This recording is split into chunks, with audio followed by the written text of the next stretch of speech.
Monsieur Huette, bonjour. Bonjour. Je rappelle que vous êtes le directeur général de Corsair à Paris et que vous avez effectué un voyage spécialement à La Réunion, vous venez d'arriver. Et j'ai cru comprendre que vous étiez assez en colère. Alors, qu'est-ce qui se passe? Racontez-nous. Alors, merci d'abord de me recevoir aujourd'hui. C'est vrai que les conditions météo n'étaient pas totalement favorables, mais que nous avons réussi à organiser ce rendez-vous. Donc effectivement, Corsair actuellement, je dirais, c'est pas de la colère, mais c'est un peu de la surprise et un peu de l'agacement devant une situation qui est, il faut le dire, complètement atypique et un peu hors d'âge, on peut dire, où on voit une compagnie Corsair qui, depuis avril 2017, a développé, comme on lui avait demandé, le trafic et le tourisme au départ de la Réunion à Madagascar, à travers l'ouverture de la ligne Réunion-Antananarivo, avec des résultats conséquents, quelques chiffres seulement, plus 27% de passagers sur cette ligne depuis 10 mois, avec 19 000 passagers transportés, 13 000 sur le pur régional et 6 000 en correspondance arrivant de Paris. Donc, je dirais une feuille de route totalement conforme. Et cela grâce à un prix bien inférieur. Avec des prix très attractifs, 238 € avec un bagage et 196 € sans bagage. Donc, la concurrence est à combien? La concurrence est à, je dirais, autour de 238, mais toute la question est combien de places en vente. Et nous avons largement ouvert les places à ces tarifs-là. Donc immédiatement, un contentement des passagers, un développement du tourisme, en faisant un calcul, mais très grossier, que chaque personne qui vient à Madagascar dépense à peu près 100 € par jour. Nos personnes qui viennent, c'est une semaine, puisque nous n'avons qu'une fréquence. Ça fait un apport de plus de 12 millions d'euros immédiatement en 10 mois à l'économie malgache. Et on sait qu'on en a bien besoin. Très positif, c'est-à-dire qui contribue au développement. Et l'on voit que face à cela, nous avons des difficultés pour continuer, que les autorités... Appelons un chat, Air Austral, qui est maintenant associé avec Air Madagascar, est intervenu pour essayer de faire en sorte que vous arrêtiez la liaison.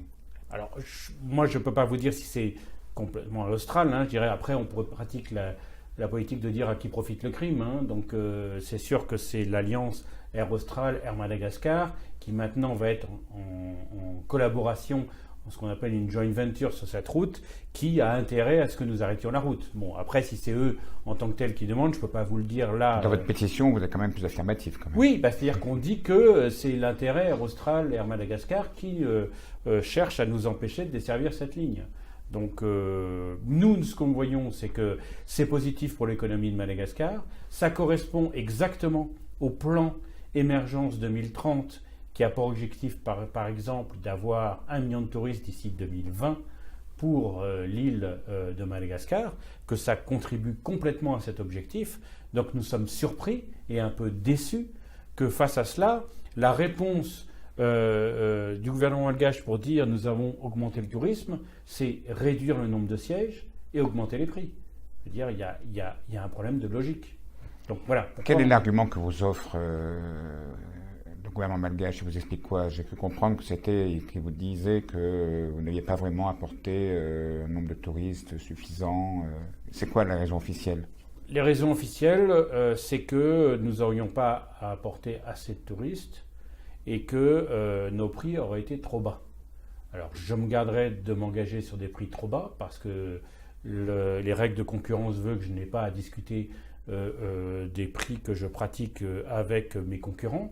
Et en ce qui concerne l'apport de touristes, je crois comme je l'ai dit en introduction, nous sommes largement dans la feuille de route. Donc je suis surpris et un peu étonné. Et d'ailleurs, nous avons renvoyé tous nos chiffres à l'autorité malgache et je pense qu'ils ont maintenant tous les éléments pour voir qu'en réalité, on a bien tenu notre feuille de route et respecté nos engagements. Donc vous réagissez, vous faites cette année dans la presse et vous avez lancé une pétition en ligne.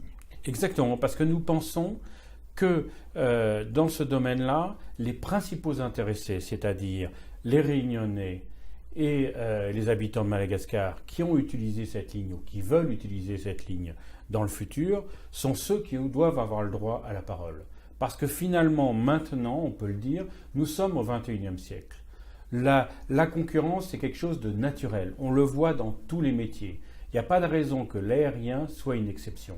On l'a vécu, et on peut le dire avec très transparence, on l'a vécu de façon très positive pour le consommateur sur le Paris-Réunion. Tout le monde se félicite de la baisse des tarifs. Faisons la même chose sur le Réunion-Madagascar. Il n'y a pas de raison. Il n'y a pas que la liaison Réunion-Madagascar sur laquelle vous avez des difficultés. Vous desservez également Mayotte et vous souhaitez desservir Maurice. Sur Mayotte, vous avez des difficultés et on va en parler. Sur Maurice, c'est plus que des difficultés parce que pour le moment, vous n'avez pas eu d'autorisation. Exactement. Et là, de ce côté-là, je dois aussi préciser quelque chose. Quand vous regardez où ont été vendus les billets que nous avons, des passagers que nous avons transportés sur la ligne Réunion-Madagascar, on voit que 60% ont été vendus à La Réunion, 25% en France métropolitaine et seulement 15% à Madagascar. Donc ce qui veut dire que notre concept, qui est de développer le tourisme interilles, qui a toujours été la grande idée des îles Vanille, eh bien ça marche. C'est-à-dire que les passagers, les touristes veulent venir à La Réunion, reprendre un avion, aller à Madagascar, reprendre un avion, retourner à Paris. On veut faire ça, la même chose à Mayotte, c'est ce qu'on a développé, et on voudrait faire la même chose à l'île Maurice. Quelles difficultés vous avez rencontrées sur Mayotte ? Sur Mayotte, c'est un peu différent, puisque les difficultés que nous avons, c'est que la piste a des contraintes pour le type d'appareil à utiliser, et que quand nous desservons La Réunion avec notre 747, nous ne pouvons pas atterrir à Mayotte. Donc ça, c'est une question de temps. Nous avons un plan de renouvellement de flotte qui va se développer à partir de l'été prochain et qui fera venir de nouveaux avions à partir de 2020 dans la flotte. Et à partir de 2020, on pourra desservir en quotidien ou en donc, dans des fréquences plus importantes Mayotte tout au long de l'année. Et là aussi, avec des tarifs bien moins importants que ceux que pratique Air Austral. Et bizarrement, les jours où vous êtes présent, Air Austral baisse ses chiffres et s'aligne sur vous. Et les jours où vous êtes absent, ils sont 200 € plus chers. C'est la loi du marché typique, je dirais. C'est notre rôle d'arriver, et comme nous avons moins de fréquences, d'offrir des tarifs plus bas. C'est ce que nous avons fait sur Mayotte, c'est ce que nous faisons sur Antananarive. Et c'est, je dirais, la loi de la concurrence qui fait que la concurrence s'adapte, comme le font toutes les compagnies aériennes quand il y a un concurrent. Je dirais c'est logique, c'est sain. Et c'est bon pour le consommateur. Troisième destination Maurice, dans une interview exclusive à Zinfo il y a environ un an de cela, vous aviez annoncé que si jamais vous aviez l'autorisation sur Maurice, vous étiez en mesure de faire un aller-retour à 99 €. Vous maintenez ça Je maintiens, mais j'aimerais avoir les droits. Et selon vous, pourquoi vous n'avez pas les droits ? Qui c'est qui met un frein ? Écoutez, les droits sont décidés par les gouvernements mauriciens et c'est sûr que dans le cadre de l'accord franco-mauricien, le gouvernement mauricien, clairement, pour l'instant, considère qu'il n'y a pas à augmenter la concurrence qui existe, il faut le dire, entre Air Austral et Air Mauritius. Il semblerait qu'il y ait un nouveau ministre qui soit arrivé récemment à Maurice et qu'il serait peut-être plus ouvert à l'arrivée de la concurrence. Nous serons ravis d'en discuter avec lui. Nous avons régulièrement renouvelé notre demande d'avoir les droits régionaux. Je rappelle que, notamment l'été, qui est la saison creuse pour l'île Maurice, l'été européen, il y a des vols qui font Paris-Réunion-Maurice, Réunion-Paris de Corsair. Nous avons l'impossibilité actuellement de faire monter des passagers à La Réunion ou à Maurice pour les amener à La Réunion ou pour les amener à Maurice. Donc nous sommes là, notre desserte elle est là, du jour au lendemain si l'on dit vous avez l'accord, on pourrait apporter des touristes réunionnais en plus sur cette période creuse à l'île Maurice où les hôtels ne sont pas pleins. Donc nous réitérons notre demande, même saisonnier, parce que l'hiver on a des vols directs sur l'île Maurice, donc on n'a pas besoin de ces droits, mais saisonniers. Et La Réunion, on a peut-être besoin. Il y a peut-être des gens qui sont intéressés à venir à La Réunion. À ce moment-là, on augmentera peut-être. Voilà, à ce moment-là, on utilisera nos avions qui vont sur La Réunion, comme on l'a toujours fait, avec la plage horaire que nous avons dans la journée, qui nous permet de faire des allers-retours sur les îles voisinantes. Eh bien, on pourra aussi en rajouter des fréquences sur Maurice s'il le faut. Comment est-ce que vous expliquez que Corsair réussissent à faire des tarifs aussi bas par rapport à la concurrence, et notamment par rapport à Air Austral, qui est votre concurrent affiché sur la zone océan Indien. Je n'ai pas l'analyse des coûts et de la structure de coûts d'Air Austral, donc je ne peux pas vous dire concernant Air Austral. Nous, je peux vous dire que nous avons travaillé sur notre structure de coûts, que nous avons travaillé pour optimiser, je dirais, l'ensemble de nos coûts, de façon à pouvoir sortir des tarifs à ce niveau-là. Voilà. Comment vous imaginez la suite là, maintenant? Vous faites une pétition, ça va être quoi après? Alors, ce qui est sûr, c'est que ce que nous savons, c'est que les discussions continuent entre les deux aviations civiles pour arriver à un compromis et un accord. De ce côté-là, je dois dire que j'ai confiance, que la raison va prévaloir, que les aviations civiles vont se mettre d'accord sur un protocole qui nous permettra de continuer.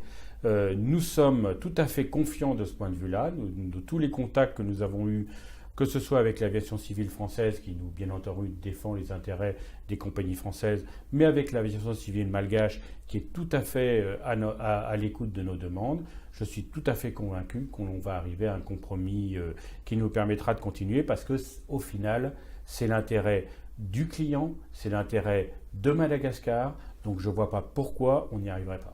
Et plus il y aura de Réunionnais de Malgaches qui signeront votre pétition en ligne, plus vous aurez de poids dans cette négociation. Exactement, de Malgaches et de Réunionnais. Votre pétition est sur quel site? Donc il est sur le site change.org et vous allez sur notre page Facebook et vous avez le lien, vous n'avez plus qu'à cliquer, c'est tout simple. Vous pouvez rajouter des commentaires et je recommande à tout le monde d'aller lire les commentaires parce que c'est complètement édifiant. Je veux dire, quand on lit, nous avons déjà, en moins de 24 heures, nous avons eu plus de 2000 signataires. Donc c'est vraiment une vague, mais qui nous surprend nous-mêmes. Hein, je veux dire, pour une ligne qui n'est pas la ligne la plus importante, même si, grâce à notre action, maintenant, Réunion-Antananarive est la 3e ligne au départ de la Réunion. Hein, il a gagné une place. Réunion-Antananarive est passé devant Réunion-Dzaoudzi. Vous envisagez un jour d'aller sur l'Afrique du Sud, par exemple, qui est la dernière destination que vous ne touchez pas pour le moment? Écoutez, pour l'instant, ce n'est pas à l'ordre du jour, mais nous serons ouverts parce que pour nous, il y a vraiment une logique de développement de correspondance régionale et nous sommes tout à fait ouverts à ce genre de possibilités. On peut imaginer un jour un avion de Corsair basé à La Réunion? Alors, un avion de Corsair, je ne sais pas, mais en revanche, un partenariat avec une compagnie locale qui ferait ces correspondances, comme, je vais vous donner un exemple, nous avons réussi à le faire aux Caraïbes, où nous avons une excellente collaboration avec la compagnie qui s'appelle Air Antilles Express, qui est une compagnie locale, qui ne fait que desservir de l'interîle, et nous avons des parfaites correspondances avec eux sur 5 ou 6 destinations au sein des Caraïbes, et ça marche parfaitement. Donc reproduire ça ici, nous sommes tout à fait demandeurs. Très bien. Merci, M. Huette. Merci à vous, Pierrot. Merci. Au revoir.